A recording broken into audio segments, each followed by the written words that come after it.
اور ہم نے بنی اسرائیل کو سمندر سے پار کروایا تو فرعون اور اس کے لشکر نے سرکشی اور زیادتی کرتے ہوئے ان کا تعاقب کیا، یہاں تک کہ جب اس کو غرق کرنے والے عذاب نے آ پکڑا تو کہنے لگا میں ایمان لایا کہ جس اللہ پر بنی اسرائیل ایمان لائے ہیں اس کے سوا کوئی معبود نہیں اور میں فرما برداروں میں ہوں۔ جواب ملا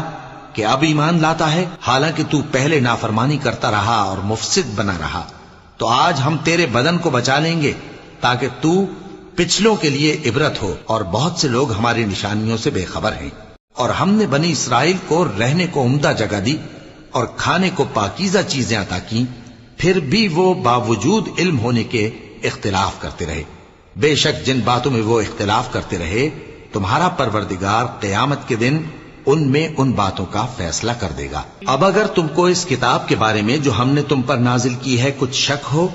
تو جو لوگ تم سے پہلے کی اتری ہوئی کتابیں پڑھتے ہیں ان سے پوچھ لو، تمہارے پروردگار کی طرف سے تمہارے پاس حق آ چکا ہے، تو تم ہرگز شک کرنے والوں میں نہ ہونا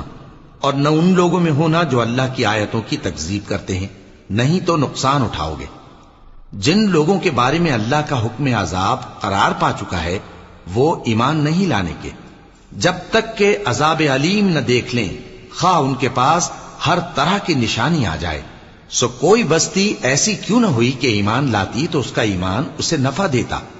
ہاں، یونس کی قوم کہ جب ایمان لائی تو ہم نے دنیا کی زندگی میں ان سے ذلت کا عذاب دور کر دیا اور ایک مدت تک فوائد دنیاوی سے ان کو بہرہ مند رکھا۔